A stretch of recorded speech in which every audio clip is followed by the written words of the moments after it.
You are trying to make more money off a problem that does not exist. Do not take me for a fool. You are lying. Did you just call my mom a liar? I didn't mean it like that. What did she just say to the Korean Mafia boss? No. No one has ever dared to speak to him like that before. When Korea's most feared mafia boss pulled into a small neighborhood mechanic shop with a broken car, he expected everyone to fear him. Instead, he accused the black female mechanic of lying about the repair just to steal his money. Before the woman could defend herself, her 11-year-old daughter stepped in front of him. Every bodyguard tensed, waiting for the child to realize who she was talking to. She never backed down. "Did you just call my mom a liar?" she demanded, staring straight into the eyes of a man who made grown men tremble. The mechanic shop fell completely silent. No one had ever challenged Choi Tae-sung and walked away unharmed. But instead of punishing the fearless little girl, the ruthless mafia boss did something that stunned everyone watching. Why are you back here again? And from that moment on, he couldn't stop coming back to their tiny mechanic shop. Adjoa Mensah had grown up in Seoul her whole life, but the city had never once let her forget that she looked different from everyone around her. She spoke Korean without an accent. She bowed the correct depth to elders. She knew which side dishes came free and which you had to ask for. Yet strangers still stared at her on the subway like she had wandered off the wrong bus. She used to let it bother her. Now, at 25, with grease permanently under her fingernails and a daughter who needed her to be strong, she had no room left for that kind of bother. The mechanic shop had belonged to her father. He had come from Ghana as a young man, married a Korean woman he met at a language school, and built his whole life around a trade that let his hands speak louder than his accent ever could. He taught Adjoa everything before he died: how to listen to an engine the way other people listen to music, how to find the one small problem hiding behind 10 loud ones. She never thought she would need any of it. Then her husband's family threw her out with a suitcase and a set of rusted keys, and suddenly the shop was the only thing standing between her daughter and the street. Aisha was 11 years old and completely unafraid of anyone. She had her mother's height already, and a mouth that got her into more trouble at school than any of the boys twice her size. She spent her afternoons doing homework on an upturned tire, handing her mother wrenches before she asked for them, and glaring at any customer who dared to speak down to Adjoa. More than one grown man had left that shop looking smaller than when he arrived, chased out by a child who refused to let rudeness slide. The night everything changed started like any other. Quiet, the shop lights buzzing, the smell of oil thick in the air. Then a black car limped in on 3 working tires and one screaming one, trailing smoke, followed by 2 more cars that parked at angles clearly meant to block the street. Men stepped out first, dark suits, straight backs, eyes scanning the lot like they were checking for threats instead of a repair shop. Then the back door opened, and a man stepped out who moved like the world was supposed to wait for him. He did not introduce himself. He never needed to. Adjoa had heard the name Choi Tae-sung whispered in places where people lowered their voices out of habit. The kind of name that made restaurant owners suddenly remember an empty table. The kind of name that made grown men reach for their phones and cancel plans. She had never seen his face until that night, and up close, he looked less like a legend and more like a man who was furious his car had betrayed him in front of strangers. "Fix it," he said, not looking at her directly, as if the words alone were payment enough. Adjoa wiped her hands on a rag and walked to the car without a word. She popped the hood, and within a minute she found what his own men, who clearly thought themselves experts, had missed entirely. A cracked line, slow leaking fluid, nothing dramatic, but enough to eventually strand him somewhere far worse than a mechanic's lot. She told him plainly what was wrong and what it would cost to fix it properly. His jaw tightened. "That is not what my driver said." "Your driver is wrong," Adjoa answered, calm, because she had said harder things to scarier men than this one, even if she would never admit that out loud. One of his men shifted forward, ready to correct her tone, but Tae-sung raised a hand without even looking at him. He studied Adjoa for a long moment, the kind of look that made most people uncomfortable, and she held it without moving an inch. "You are trying to make more money off a problem that does not exist," he said. "Do not take me for a fool. You are lying." The word landed heavier than he probably meant it to. Ajoa felt her spine straighten, old wounds pressing against new ones, every time someone had assumed the worst of her simply because of how she looked or where she came from, rising up all at once. She opened her mouth to answer, calm as always, but she never got the chance. Did you just call my mom a liar? The voice came from behind the tool cart, small but sharp enough to cut through the tension like a blade. Aisha stepped out with her chin lifted, eyes locked on a man who terrified grown adults for a living, completely unmoved by the row of bodyguards suddenly stiffening around him. One of them actually reached toward his jacket out of instinct before catching himself, unsure how to react to a child who looked ready to fight a man 3 times her size. Tae-sung blinked. Whatever response he had prepared died somewhere in his throat. Aisha did not wait for him to recover. My mom does not lie. She does not need to. She is the best mechanic in this whole city, better than anyone you have working for you, and you are standing here acting like you know more about cars than the woman who has been fixing them since before I was born. Silence stretched across the lot. Somewhere behind Tae-sung, one of his men made a small sound, quickly swallowed, that might have been the beginning of a laugh. Ajoa placed a hand gently on her daughter's shoulder, a silent warning, though something in her chest ached with pride, even as fear crawled up her spine. Nobody spoke to Choi Tae-sung that way. Nobody living, anyway. He stared at Aisha a moment longer, something flickering behind his eyes too fast to name, and then, to the shock of every person standing there, he looked away first. "Fix the car," he said, voice quieter now. "Properly." He did not apologize out loud, not that night, but he paid double what the repair cost, dropped the cash on the counter without counting it back, and left without another word.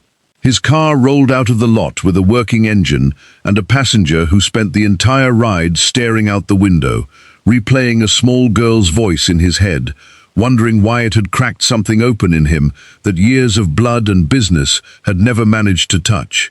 The next morning, Ajoa found herself glancing toward the street more than usual, though she refused to admit why. Aisha noticed. Aisha noticed everything. "You are waiting for the corn haircut, man." "I am not," Ajoa said, too quickly. "You are. You keep looking at the gate." She did not look at the gate again for the rest of the day, though it took real effort. 3 days later, the black car returned. Alone this time, no entourage, no armed men lining the street like a wall. Tae-sung stepped out in a suit that looked expensive enough to buy the entire lot twice over, sunglasses on despite the cloudy sky, and walked toward Ajoa with the same unreadable expression as before. Aisha appeared instantly, arms crossed, blocking half his path without seeming to notice she was doing it. "You are back. I am checking the repair," he said. "It has been 3 days. If something was wrong, we would already know." He looked down at her, faint irritation flickering across his face, the same look grown men got right, before they realized arguing with her was a losing game. "Do you always speak to adults this way? Only the ones who deserve it." Somewhere behind him, a bodyguard made the same strangled sound as before, and this time Tae-sung actually turned to glare at him, which only made it worse. He turned back to Aisha, opened his mouth to respond, and found, to his own quiet surprise, that he had nothing ready to say. Ajoa called her daughter inside before the exchange could escalate further. Though she caught the corner of her own mouth, threatening to lift into a smile, she refused to let show. That visit became the first of many. He always found some excuse, a strange noise, a light that flickered, tires that felt slightly off. Though Ajoa suspected within 2 weeks that the car had nothing wrong with it at all. Each time, Aisha met him at the gate like a small, immovable guard, ready with a fresh complaint about something. "Your haircut looks like a row of corn," she told him one afternoon, studying the sharp, straight line across his forehead with open disapproval. "There is nothing wrong with my haircut." "There is. It looks planted." He touched the back of his neck instinctively, which only made her grin wider, delighted at getting under his skin. His bodyguards had learned by then to look anywhere but at each other during these exchanges, terrified of what would happen if they laughed in front of him. "Your fashion sense is outrageous. she added another day, eyeing the deep purple of his jacket like it had personally offended her. You look like you got dressed in the dark. This suit costs more than your school fees for a whole year. That does not make it look better. He should have been angry, he told himself later that night, staring at the ceiling of his penthouse, that he should have been furious at a child speaking to him with such disrespect. Instead, he found himself replaying her words with something dangerously close to amusement, and that frightened him more than any rival ever had. I do not like you, Aisha announced flatly, one rainy afternoon, arms folded, water dripping off the edge of the shop roof behind her. Good, Tae-sung said. I do not like you either. Good, she repeated, satisfied, and went back to her homework as if the matter was fully settled. He almost smiled. He caught himself before it showed. One evening, Aisha sat at the little desk near the shop entrance, tongue between her teeth, carefully finishing a math assignment with a pencil worn down to a stub. Tae-sung had arrived to speak with Adjoa about nothing important, another manufactured excuse, and stood nearby watching the girl work with more focus than he usually gave anything. The pencil snapped clean in half under the pressure of her hand. She stared at it for a moment, jaw tight. Clearly holding back frustration she refused to show in front of him. It is fine, she muttered, more to herself than anyone. I will sharpen the other half. He said nothing. He watched her push through the rest of her homework with the broken stub, refusing to ask for help, refusing to complain again, and something about her stubborn silence sat heavy in his chest the entire ride home. The next day he returned carrying a large box, dropped it on the counter without ceremony, and walked past Aisha toward Adjoa as if nothing had happened. Aisha opened it and found a full carton of pencils inside, more than she could use in a year, each one sharpened, lined up neatly like small soldiers. She stared at the box, then at him, caught completely off guard. Thank you, she said quietly, and before he could react, she wrapped her arms around him in a quick, fierce hug, gone as fast as it came. He stiffened, arms hanging awkwardly at his sides, clearly unprepared for the sudden contact. I did not ask you to do that, he said, voice rough. I did not ask you to buy me pencils either, she shot back, already turning away. But as she walked back toward her desk, her back to him, a smile spread across her face that she made absolutely sure he never saw. Adjoa had watched the entire exchange from the doorway, rag still in her hand, heart doing something complicated and unwelcome in her chest. She told herself it meant nothing. A man like that did not change because of a broken pencil and an unwanted hug. She had learned the hard way what happened when she let herself believe a man's kindness would last, and she was not eager to relearn that lesson. Still that night, long after Aisha had fallen asleep with the new pencils lined up proudly on her nightstand, Adjoa found herself standing at the window, staring at nothing, thinking about a man who terrified an entire city, yet stood quietly still, while an 11-year-old insulted his haircut and hugged him without warning. She shook the thought away before it could grow roots. Weeks passed the same way, visits, insults, small, unexplainable kindnesses that nobody asked for, and slowly, without either of them quite noticing, the shop stopped feeling like a place he was forced to endure and started feeling like somewhere he wanted to be. His men noticed the change in him long before he did. They noticed how his shoulders dropped the moment the car turned onto that street, how his voice softened by degrees he did not seem to control, how he laughed, actually laughed, more in that lot than in every boardroom combined. Tae-sung noticed the change too, eventually, and it terrified him far more than any rival gang ever could. He had spent his whole life building walls thick enough that nothing could reach whatever was left of the boy he used to be. The boy who once screamed the same defiant question at grown men twice his size, watching his own mother be called something ugly in a crowded market, and getting nothing for it but pain he still carried in the quiet hours of the night. He had buried that boy so deep, he assumed there was nothing left to find.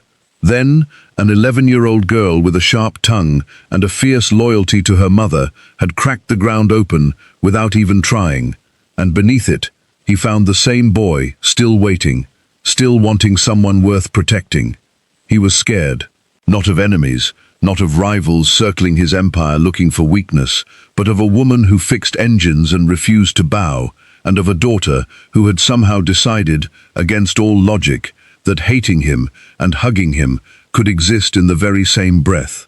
Adjoa was scared too, though for entirely different reasons. She had trusted a man once, believed his softness was real, believed his family would eventually accept her, and instead, she had been discarded the moment it became convenient, left holding a child and a set of rusted keys while the people who claimed to love her acted as though she had never existed at all. She recognized the way Tae-sung looked at her sometimes when he thought she was not paying attention, and it frightened her more than his reputation ever had. Reputation she could prepare for. This, whatever this was becoming, she had no defense against. One evening, closing up the shop alone while Aisha did homework in the back room, Adjoa caught her own reflection in the dusty window and realized she had been smiling without meaning to, thinking about nothing more than a stubborn man arguing with her daughter over a haircut. She wiped the smile away like it was something dangerous. But Aisha had already noticed. She had noticed the way her mother's shoulders relaxed the moment his car turned onto their street. She had noticed the extra minute her mother spent checking her reflection before he arrived, an act she pretended was about the customers in general, but never bothered to do for anyone else. She had noticed the sadness that crept into her mother's eyes on the days he did not come, quick and quiet, gone before anyone could ask about it, but not gone before Aisha caught it.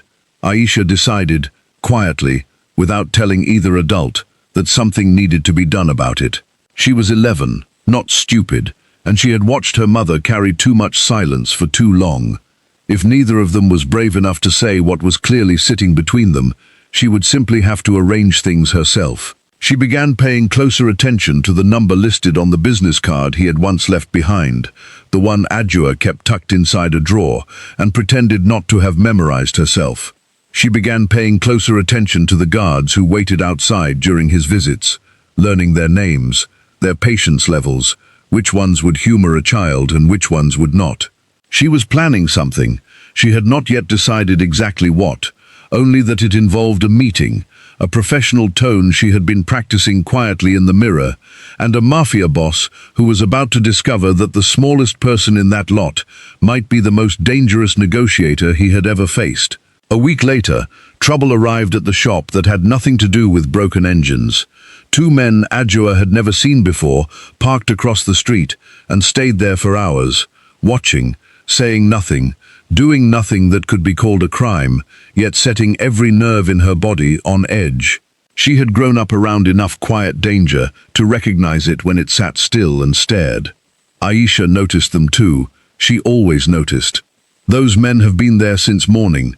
I know, Adjoa said, keeping her voice even for her daughter's sake, though her hands had gone cold around the wrench she was holding. By evening, the men were gone, but a note had been slipped under the shop door sometime while Adjoa was distracted with a customer, unsigned, short, warning her that the lot she had inherited from her father sat on land certain people wanted, and that accidents happened easily to women who refused to sell. She did not sleep that night. She sat at the kitchen table long after Aisha had gone to bed, staring at the note, trying to decide whether to call the police, knowing already how little protection that would offer against people willing to leave threats folded neatly under a door. The next afternoon, Tae-sung arrived earlier than usual, and the moment he stepped out of his car, something in his expression told Adjoa he already knew. "You should have called me," he said. "No greeting, no pretense about a broken headlight this time." "Called you about what?" she said, though the lie sat badly on her tongue. He held out a folded piece of paper, identical to the one hidden in her kitchen drawer. "Someone sent this to my office too, a warning, disguised as a courtesy. They wanted me to know they were making a move on your property before they made it, hoping I would not care enough to stop them." Adjoa's stomach tightened. "Why would they think you cared at all?"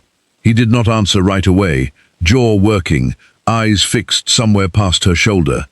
"Because everyone in this city already knows I keep coming back here for reasons that have nothing to do with engines." The words hung between them, heavier than either of them expected. Aisha, who had been listening from just inside the doorway, pretending to sweep a spot she had already swept twice, felt her chest do something strange and hopeful. "They will not touch this shop," Tae-sung continued, voice low, controlled in a way that somehow made it more frightening than shouting would have. "Whoever sent that note will regret sending it before the week is finished." "I do not need you to fight my battles," Adjoa said, pride flaring even through her fear. "I have survived worse than a threatening note. I am not asking permission," he said simply, and turned to leave before she could argue further, already speaking quietly into his phone before he reached the car. 3 days later, the men across the street never returned, and the property agent, who had apparently been circling the lot for months, quietly withdrew every offer he had made, moving to another neighborhood entirely without explanation. Adjoa never learned exactly what happened, and some instinct told her she did not want to know the details, only that whatever Tae-sung had done, it worked, and it left her both grateful and unsettled by how easily he could bend an entire situation with a few words on a phone. That gratitude did not erase her fear. If anything, it sharpened it. A man who could make trouble disappear that quickly could just as easily become the trouble himself, and she had already lived through what happened when she trusted the wrong kind of power to protect her instead of harm her. Life at the shop continued, threaded now with a tension that had nothing to do with danger from outside and everything to do with the danger sitting quietly between two adults who refused to name what was growing between them. One afternoon, a woman arrived at the shop in heels too delicate for the oil-stained floor, perfume announcing her presence before she even spoke, asking for Tae-sung by name, as though she expected him to be waiting there for her personally. Adjoa recognized the type instantly, the kind of woman raised to expect doors opened and problems solved without effort, and felt an unfamiliar twist low in her stomach that she refused to call jealousy. "He does not live here," Adjoa said, wiping her hands on a rag with more force than necessary. The woman's eyes swept over the shop, over Adjoa, with a slow, deliberate condescension. "I was told he spends quite a lot of time at this address. I simply assumed there was a reason." "There is a reason," Aisha cut in from behind the counter, arms crossed, chin lifted in the exact way her mother's did, without either of them realizing the resemblance. "His car keeps breaking down, badly. Very often." The woman's mouth thinned. She left without another word, heels clicking sharply against the concrete. And the moment her car pulled away, Aisha turned to her mother with a look far too knowing for an 11-year-old. "You did not like her," she said. "I do not care one way or another," Adjoa answered, too fast. And Aisha only smiled and returned to her homework, satisfied she had found something worth teasing her mother about for weeks to come. When Tae-sung arrived later that evening, Aisha wasted no time. "A woman came looking for you today. She wore very expensive shoes and a face like she smelled something bad." He frowned. "What woman?" "I do not know her name. My mom did not like her." "I did not say that," Adjoa cut in sharply, feeling heat rise up her neck. Tae-sung looked between them, something almost like hope, flickering behind his usual composed expression, quickly hidden again. "It does not matter who she was. I am not interested in her." "Good," Aisha said, matter of fact, as if the entire conversation had gone exactly the way she intended it to, which, if either adult had paid closer attention, it clearly had. Later that night, once Aisha had gone to sleep, Adjoa found herself replaying the afternoon, annoyed at how much space that stranger's visit had taken up in her thoughts. She told herself repeatedly that it changed nothing, that a man like Tae-sung would always have women like that circling him, women suited to his world in ways she never could be, women who would never have grease permanently staining their fingernails. Yet when she thought of him standing in her lot, the day the threatening note arrived, voice low and certain, promising nobody would touch what belonged to her, something in her chest refused to listen to the warnings her mind kept giving it. Across the city, in an office far too large for one man, Tae-sung stood at his window that same night, phone in hand, staring at nothing. His right-hand man, Do-yoon, who had served him since they were both young enough to still believe loyalty solved everything, watched him carefully from the doorway. "You have not smiled like this in years," Do-yoon said finally. Not once. Not even the day the park syndicate folded. I do not know what you are talking about. You go to that shop 3 times a week for a car that does not need fixing. Your guards talk about it more than they talk about anything else.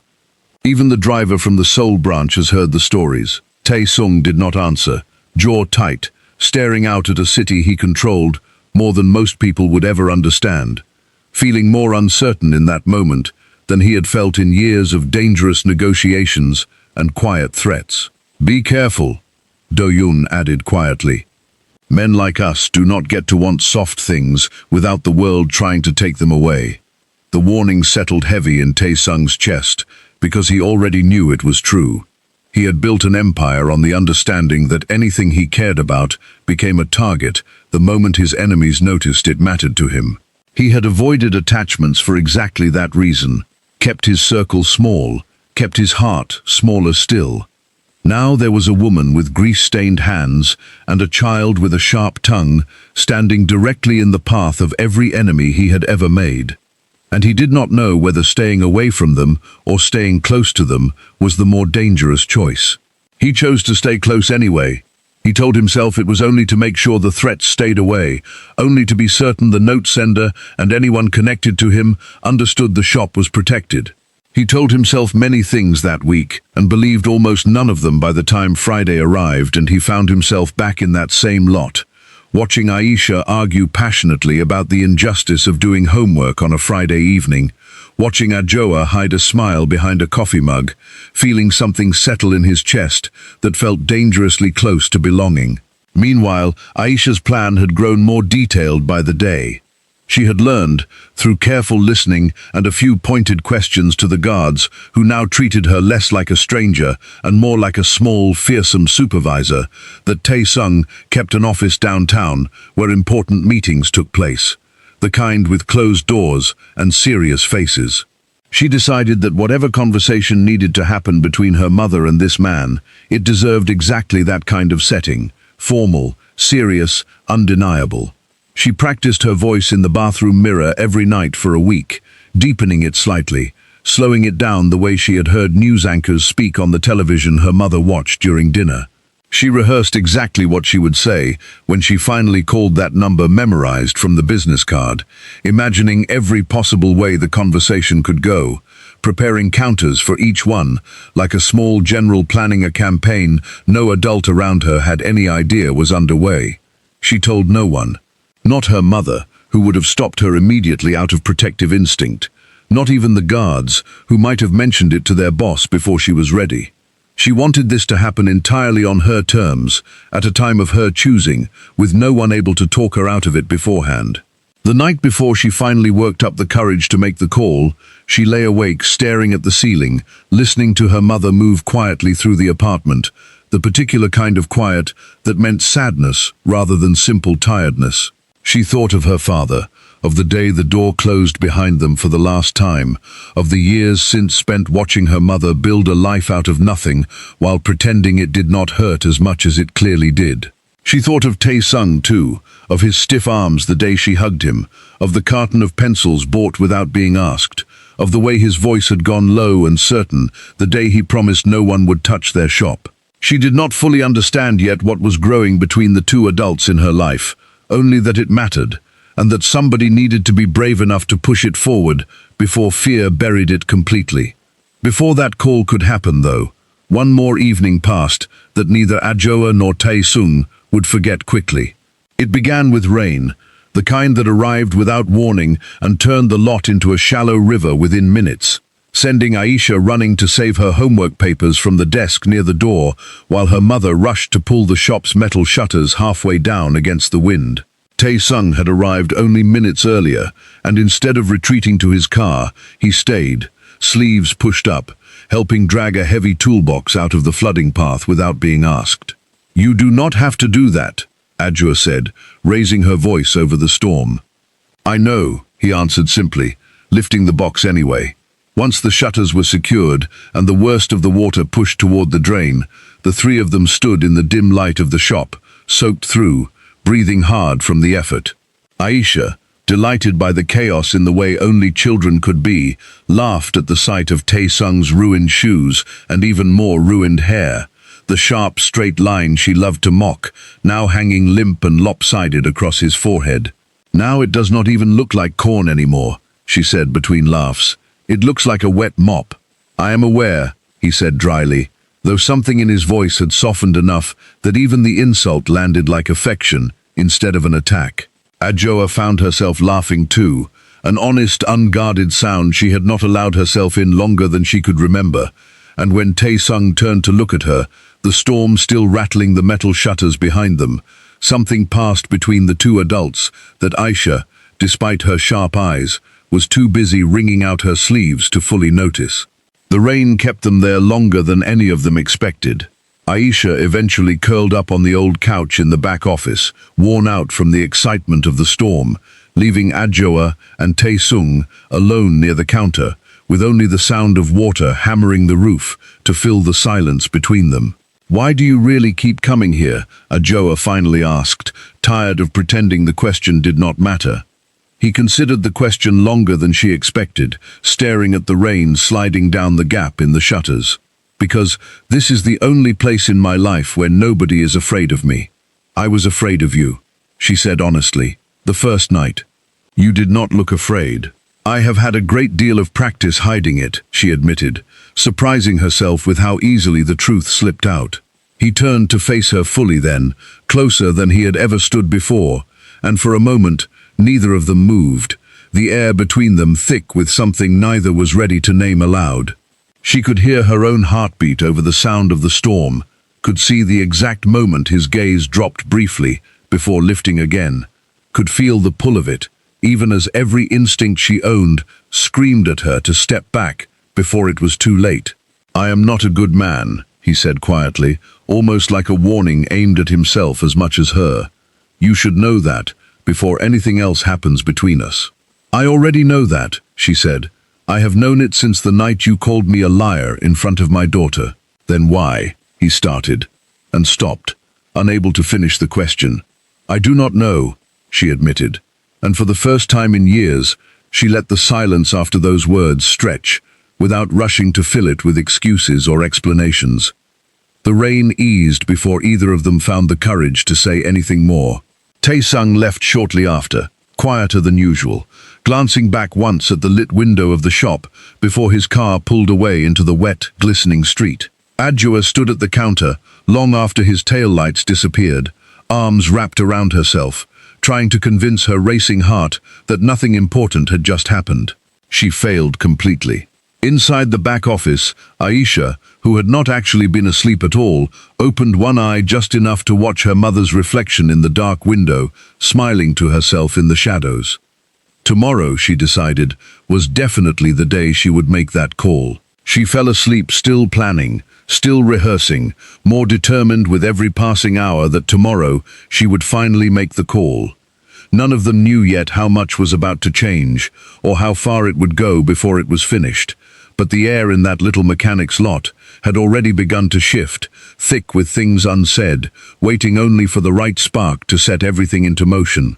Morning came quiet and grey, the kind of light that made the whole city look like it was holding its breath. Aisha woke before her alarm, heart already racing, the business card she had memorized weeks ago tucked inside her school bag like a secret weapon. She dressed slowly, picked the plainest, most serious-looking clothes she owned, and practiced her voice one final time in the bathroom mirror, lowering it, slowing it down, trying to sound like someone who belonged in a room full of important adults, instead of a girl who still had a stuffed rabbit sitting on her bed. She waited until her mother left to collect parts from a supplier across town, a trip that always took at least 2 hours, before pulling out the small phone Ajoa kept for emergencies and dialing the number she had committed to memory. Her hands shook slightly as it rang, though her voice, when a guard finally answered, came out steady and formal, exactly as she had rehearsed. "This is Aisha Mensah," she said. "I would like to schedule a meeting with Mr. Choi Tae-sung. It is a matter of importance regarding his ongoing relationship with the mechanic shop on Baekje Street." There was a long pause on the other end, followed by muffled voices, someone clearly checking whether this was a joke. Aisha waited, arms crossed even though no one could see her, refusing to let the silence rattle her resolve. "Hold, please," the guard finally said, and a moment later, a familiar voice came on the line, tight with confusion. "Aisha, Mr. Choi," she said, keeping her tone level, "I would like to arrange a meeting at your office. Today, if possible. It concerns my mother." There was another pause, longer this time, and she could almost picture him frowning at his phone, unsure whether to be amused or alarmed. "Is your mother aware you are calling me?" "No," Aisha admitted, "but this cannot wait for her to be brave enough to bring it up herself."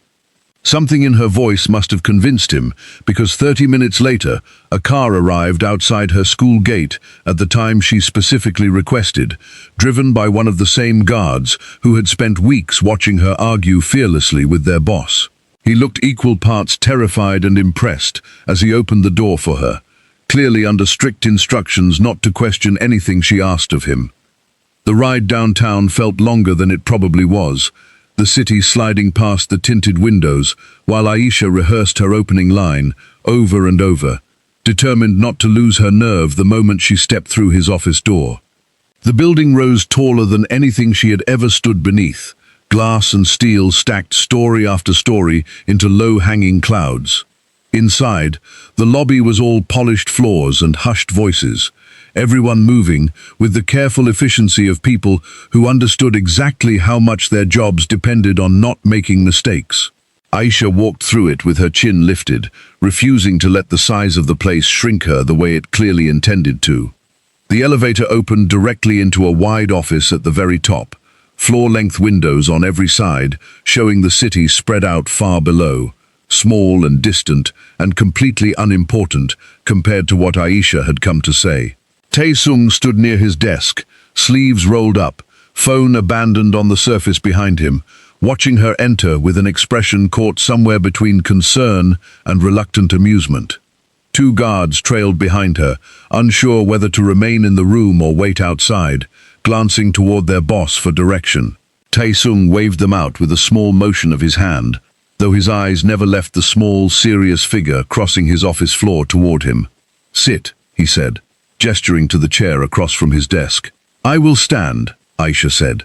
"This will not take long." He almost smiled at that, catching himself just in time, folding his arms and leaning back against the edge of his desk instead, waiting. "My mother is sad," Aisha began, voice steady, despite the way her stomach twisted. "She has been sad for 3 years, since my father's family threw us out. But lately, she has been a different kind of sad, the kind that comes with hope attached to it, which somehow makes it worse." Tae-sung's expression shifted, something unreadable passing behind his eyes. "You come to that shop 3 times a week," Aisha continued, "for a car that does not need fixing. You bought me pencils I did not ask for. You made a threat disappear that should have terrified all of us for months. And every single time you leave, my mother stands at the window afterward, thinking nobody sees her, looking like she wants to hope for something, but is too scared to let herself." "Aisha," he started, but she was not finished. "I need to know if this is real," she said, voice cracking slightly for the first time, the careful professional tone she had rehearsed for a week, finally slipping. "Because if it is not, if you are going to disappear the moment you get bored of us, or the moment someone more suitable comes along wearing better shoes than my mother, then I need you to stop coming now, before she falls any further, because I have already watched one man walk away from her, and I will not watch it happen twice." The office fell completely silent. Outside the door, the 2 guards who had reluctantly stepped out exchanged a glance, both leaning subtly closer to the gap, unable to resist listening to what was happening inside. One of them clapped a hand over his mouth, shoulders shaking, and the other elbowed him hard, though he was fighting the exact same battle. Inside, Tae-sung stared at the small, fierce girl standing in the middle of his office, throat suddenly tight, in a way it had not been in years, not since he was a boy standing in a marketplace, screaming a question no one had bothered to answer. He had faced armed men without flinching, had negotiated with people who would gladly have seen him dead, and none of it had ever unsettled him the way this small girl's honesty did, stripped of every strategy he usually relied on to keep himself protected. Before he could find words to respond, Aisha's composure finally cracked entirely. Her eyes filled, and though she fought it, refusing to let the tears fall in front of him, her knees gave out slightly, and she found herself kneeling on the polished floor of his office, hands pressed together like a small, desperate prayer. "Please," she said, voice breaking completely now. "Please do not break her heart. She has already been broken once. I do not think she has enough left in her to survive it a second time. I am asking you, please, if you cannot promise to stay, then leave now, while there is still time for her to protect herself. But if there is even a small part of you that means what your visits look like, then please, do not let it be a lie." Tae-sung crossed the room in 3 quick steps and knelt down in front of her, something he had not done for anyone in longer than he could remember, taking her small, shaking hands into his own. "Get up," he said, voice rough. "You should never kneel to anyone, especially not to me." "Promise me," she said, refusing to move until he answered. He was quiet for a long moment, searching her face, seeing in it the same stubborn defiance he had fallen for the very first night without realizing it. "I am not a man who makes promises easily," he finally said, "but I promise you this. If I ever hurt your mother, you have my full permission to break every pencil I ever buy you in half, right in front of me." A wet, surprised laugh escaped her, half sob, half genuine amusement, and she wiped her face roughly with the back of her hand, embarrassed at how completely she had come undone in front of him. "That is not a real promise," she said. "It is the only kind I know how to make right now," he answered honestly, "but I mean it more than anything I have said in this office in years." Outside the door, one guard finally lost the battle entirely and let out a muffled laugh, quickly disguised as a cough, when Tae-sung's sharp glare landed on the door a moment later. He drove her back to school himself, an act so far outside his normal routine that his entire staff spent the rest of the afternoon quietly speculating about what could have possibly caused it. Aisha spent the ride staring out the window, feeling lighter than she had in weeks, though she made him swear, twice, that he would never mention the crying part to her mother. That evening, when Tae-sung arrived at the shop as usual, Ajoa noticed something different in the way he looked at both of them, softer somehow, though she could not place exactly why. Aisha said nothing about the meeting, humming to herself as she finished her homework, sneaking small, satisfied glances at the 2 adults whenever she thought no one was watching. Do-yoon noticed the shift too, arriving the next morning to find his boss unusually distracted, signing documents without reading them fully, glancing at his phone every few minutes as though expecting a message that never came. "You look like a man waiting for something," Do-yoon observed, setting a folder down on the desk. "I am not waiting for anything," Tae-sung said, though he checked his phone again the moment the words left his mouth. Do-yoon allowed himself a rare smile. "The girl came to see you yesterday. My men will not stop talking about it." Tae-sung's head snapped up. "Your men should learn to mind their own business." "They already do, mostly," Do-yoon said. "But even loyal men cannot resist a story about an 11-year-old bringing the great Choi Tae-sung to his knees in his own office." "She did not bring me to my knees." "That is not what I heard." Tae-sung said nothing further, returning his attention to the documents in front of him, though the corner of his mouth twitched in a way that told Do-yoon everything he needed to know. 2 weeks passed, in a quiet, careful kind of happiness, the shop humming with a warmth none of them dared to speak aloud, until an invitation arrived that would shatter it completely. It came by courier, thick cream paper, gold lettering, an invitation to a charity gala hosted by one of the city's largest business conglomerates, an event where politicians, executives, and old money families gathered once a year to be seen doing good, while photographers captured every angle. Tae-sung's name sat among the confirmed guests of honor, a business relationship too important to decline, even for a man who preferred to avoid rooms full of people pretending to like him. He asked Ajoa to come as his guest, a request that startled her so completely she nearly dropped the wrench in her hand. "I do not belong in a room like that," she said immediately. "Neither do I," he answered. "I simply own enough of it that they cannot say so out loud. She refused twice before finally agreeing, mostly because Aisha, thrilled at the idea of seeing him forced into an even more ridiculous suit than usual, begged relentlessly until her mother gave in. The days leading up to the gala carried a strange, buzzing energy through the shop. Aisha insisted on approving every possible dress option her mother considered, rejecting 3 outright for being, in her professional opinion, far too boring for such an important night. She spent an entire evening sketching ideas on the back of a homework sheet, tongue between her teeth in concentration, until she finally settled on a simple design her mother could sew herself, navy and modest, with a collar Aisha declared made her look, in her own words, dangerously important. Tae-sung, for his part, arrived one afternoon holding 2 different tie samples, asking Aisha for her opinion, with the weary resignation of a man who already knew he would be mocked, regardless of his choice. "Both are terrible," she said immediately. "That is not helpful. I never said I would be helpful." "I said they were terrible." He picked the darker of the 2 anyway, muttering something about consulting a fashion critic who could not even reach the top shelf of her own closet, which earned him a thrown pencil eraser he caught without looking. A small victory Aisha pretended not to be impressed by. A dress was found, simple and elegant, nothing like the extravagant gowns Ajoa imagined the other guests would wear, and on the night of the gala, standing in front of the mirror while Aisha adjusted the small clip in her hair, Ajoa felt something close to nervous excitement for the first time in years. The gala hall glittered with chandeliers and hushed conversation, the air thick with expensive perfume and quiet ambition.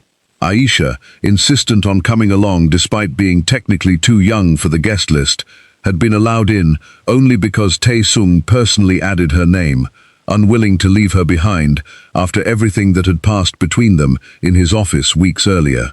She wore a small navy dress her mother had sewn herself, and walked through the glittering crowd with the same fearless posture she carried everywhere, completely unbothered by the wealth surrounding her. Ajoa, meanwhile, felt every eye in the room measuring her the moment she stepped through the door, the same old feeling she had spent a lifetime learning to ignore, the sense of being catalogued and dismissed within a single glance. She kept her chin level and her shoulders straight, reminding herself silently that she had survived worse rooms than this one, filled with worse people than these. Tae-sung stayed close at her side, greeting business associates with brief, efficient nods, introducing her only when necessary, never once making her feel like something to be explained or excused. A few guests raised eyebrows subtly at the sight of her, whispers passing behind raised glasses, but none of them dared say anything within earshot of a man whose reputation preceded him into every room he entered. Near the far side of the hall, a string quartet played something slow and formal, and waiters moved between clusters of guests, carrying trays of food arranged with more artistry than substance. Aisha, bored within the first 20 minutes, entertained herself by quietly critiquing the outfits of passing guests under her breath, a habit that made Ajoa press her lips together to avoid laughing at entirely the wrong moment. Then, near the drink table, she saw him, her father. Choi Min-jun stood with a glass in his hand, laughing loudly at something a colleague had said, looking exactly as she remembered him from 3 years earlier, before the door closed behind them for the last time. Her chest lit up instantly, old memories surging forward faster than the years of hurt that came after. And before her mother could stop her, before Tae-sung even noticed where she had gone, Aisha rushed across the floor, arms already open. "Daddy!" she called out, voice bright with a hope she had buried deep enough to forget she still carried.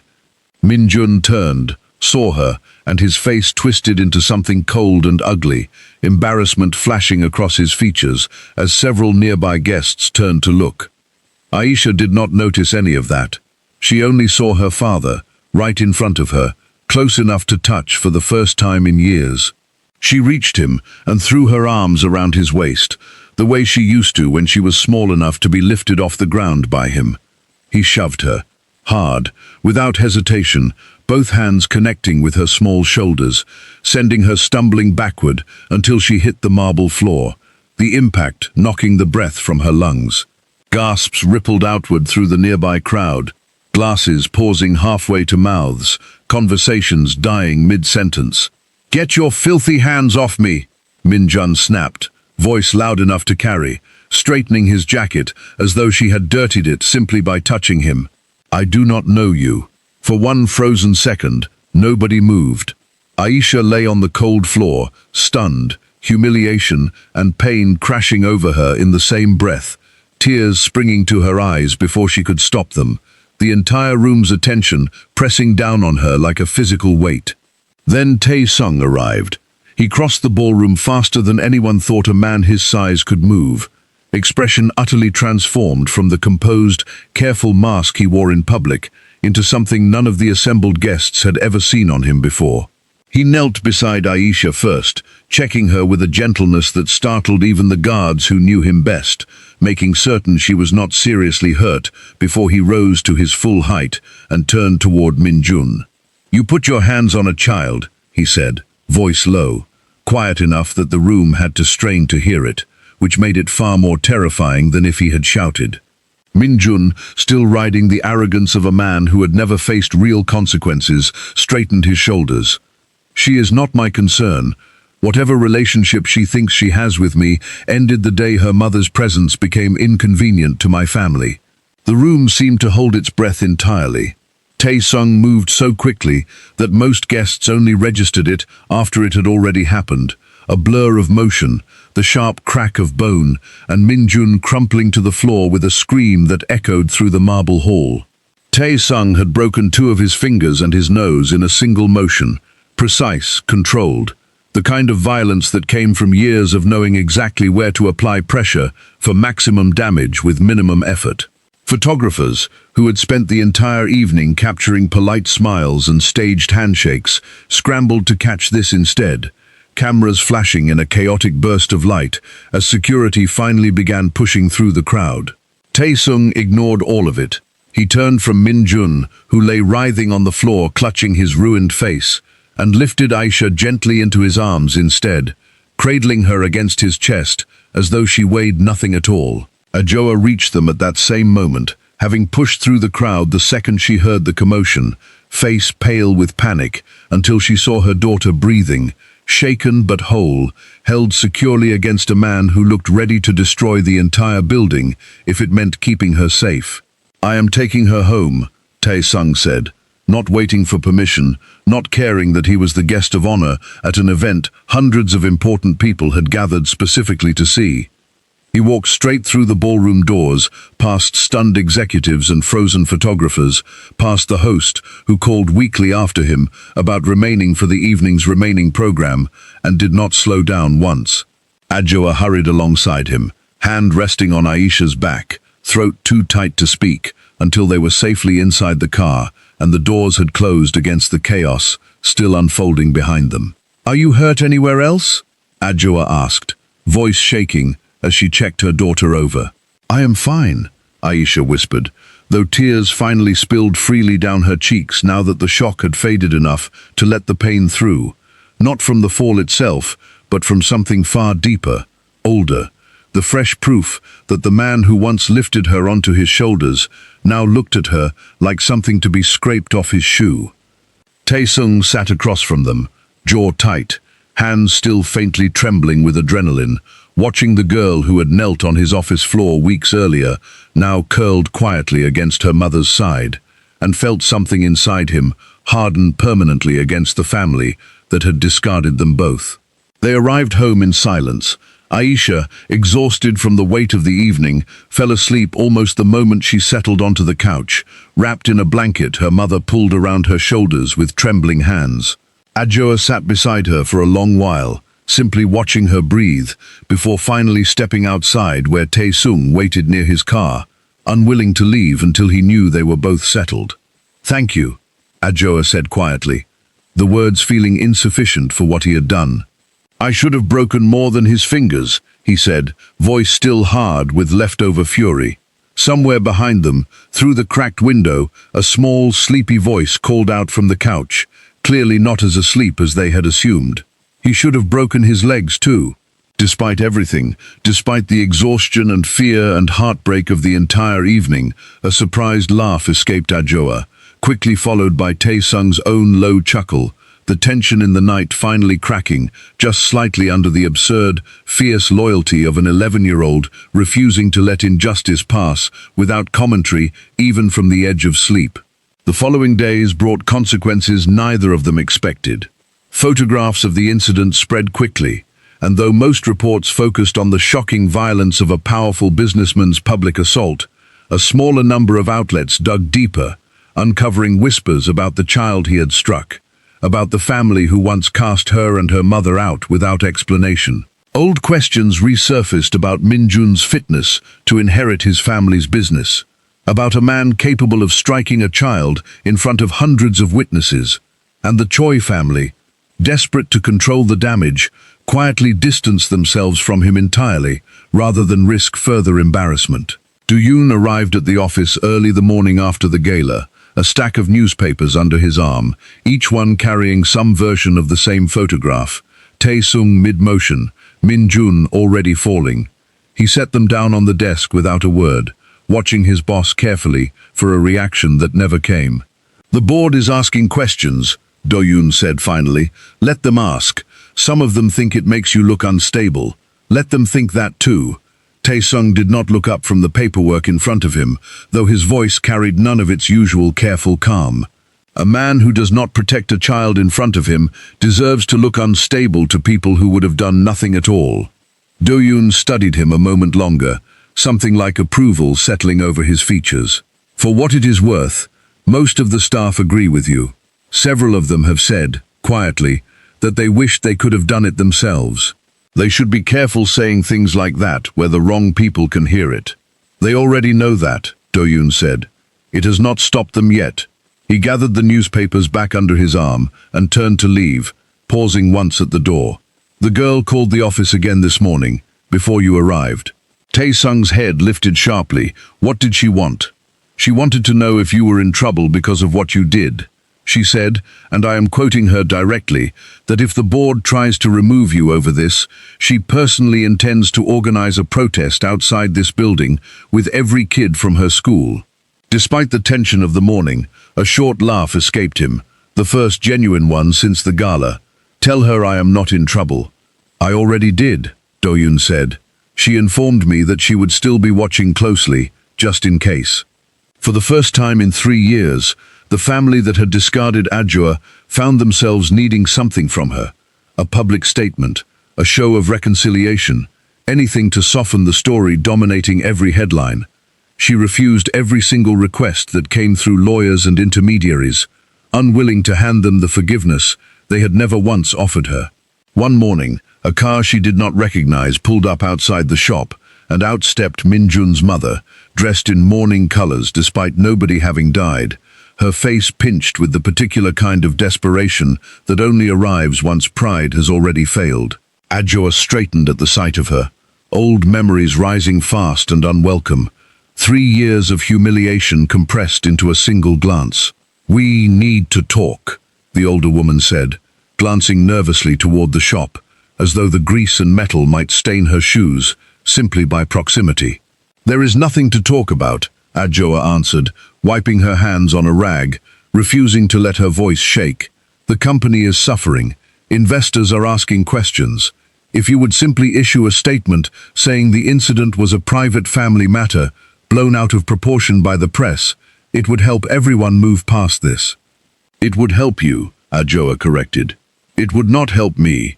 It would not help my daughter, who is still having nightmares about being shoved onto a marble floor by a man she used to call Daddy."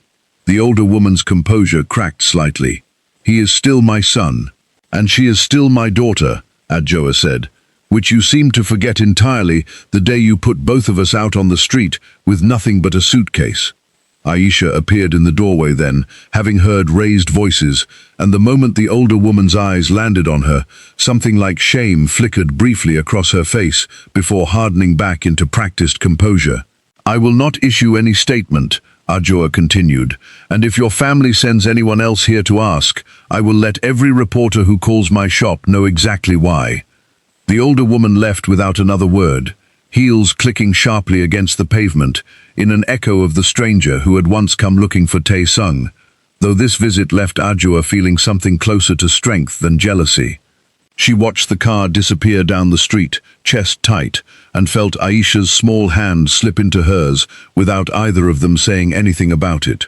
That evening, when she told Tae-sung what happened, his jaw tightened in the way it always did, right before he made a decision someone would eventually regret.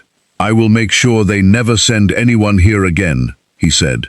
"I handled it myself," Adjoa said, though there was no sharpness in it this time, only quiet pride. "I know," he answered. "That is exactly why I fell for you in the first place." That night, long after he had driven home, Tae-sung sat alone in his penthouse with the lights off, staring at the city below without really seeing it. He thought of a marketplace from decades earlier, of his mother standing accused in front of strangers who called her names she did not deserve, of himself as a boy screaming a question that changed nothing, of the beating that followed, and the silence that came after it. Silence that had lasted his entire adult life. Silence he had mistaken for strength. He thought of Aisha kneeling on his office floor, refusing to let fear keep her quiet the way it had kept him quiet for 20 years. He thought of Adjoa, standing in her doorway that afternoon, refusing to bow to a woman who once had the power to erase her existence with a single signature. Neither of them had inherited his silence. Both of them had chosen, again and again, to speak anyway, and something about witnessing that courage had slowly taught him to trust his own voice again, decades later than he ever expected to learn it. He picked up his phone and typed a message to Adjoa, something simple, nothing urgent, only a single line telling her he was thinking of her, and felt lighter sending it than he had felt after closing some of the largest deals of his career. Life at the shop slowly steadied again, though something fundamental had shifted permanently beneath the surface. Aisha stopped flinching at loud voices near the gate, reassured in some way she could not fully explain, by the fact that someone finally stood between her and the parts of the world that wanted to hurt her. She still had difficult nights sometimes, waking from dreams where the marble floor rose up to meet her again, where her father's face twisted with the same cold disgust, and on those nights, Adjoa would sit beside her bed until she fell back asleep, humming softly the way she had when Aisha was small enough to still believe humming could fix anything. One such night, Tae-sung happened to still be at the apartment when Aisha woke crying, and without needing to be asked, he sat on the floor beside her bed, back against the wall, voice low and steady as he told her, quietly, about a boy who once stood in a marketplace defending his own mother, about the years it took him to understand that speaking up, even when it changed nothing in the moment, still mattered more than staying silent ever could. "Did it get better?" Aisha asked, sniffling. "After you grew up, it got different," he said honestly. "Better came later, when I found people worth protecting again." She fell back asleep holding his sleeve, and though he stayed uncomfortably still for nearly an hour, rather than risk waking her by moving, he did not once consider leaving. One evening, weeks after the gala, Tae-sung arrived at the shop later than usual, dressed simply, without his usual entourage trailing behind him. He found Adjoa alone, closing up for the night, Aisha already inside doing homework at the kitchen table, visible through the back window. "I need to say something," he said, uncharacteristically nervous, hands shoved into his pockets in a way she had never seen from him before. "Say it," she said, wiping grease from her hands, watching him carefully. "I am not a good man," he began again, echoing the words from the storm weeks earlier. "I have done things in my life I cannot undo, and I will likely do more before I am finished, because of the world I live in. I cannot offer you simplicity, or safety in the way most people mean it, or a life free from danger." Adjoa's chest tightened, bracing for whatever was coming next. "But I can offer you loyalty," he continued, "the kind I have given almost no one in my entire life. I can offer you a man who will break the fingers of anyone who ever tries to hurt you or your daughter again, and mean it every single time. I can offer you someone who noticed, the very first night, that you did not bow to me, and has not been able to stop thinking about it since." She said nothing for a long moment, throat too tight to trust her own voice. I am scared, she finally admitted, quietly, honestly, in a way she had refused to let herself be with anyone since the day her husband's family closed their door on her future. I have been left once already. I do not know if I have enough left in me to survive it happening twice. I know, he said.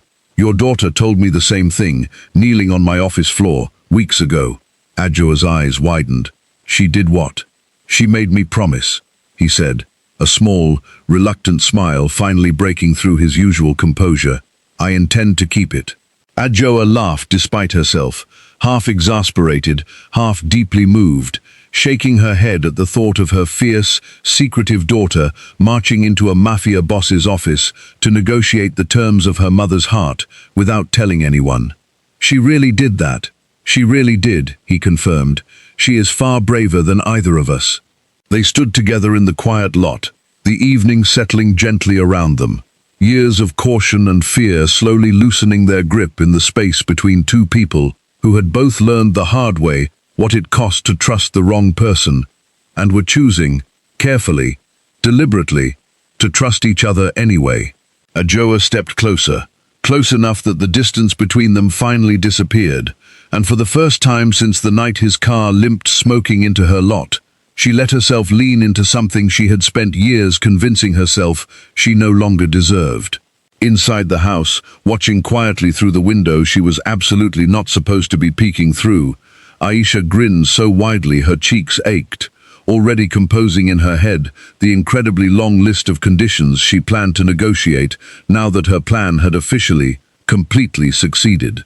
She waited until the following morning to present that list, sliding a folded piece of notebook paper across the kitchen table while Tae-sung drank coffee he had started keeping at their apartment without anyone officially inviting him to. He unfolded it slowly, eyebrows rising as he read. You want me to fund a school trip? For the whole class, Aisha confirmed. Not just me. That would look suspicious. You want me to fire the bodyguard who laughed at me during our meeting. He was very unprofessional.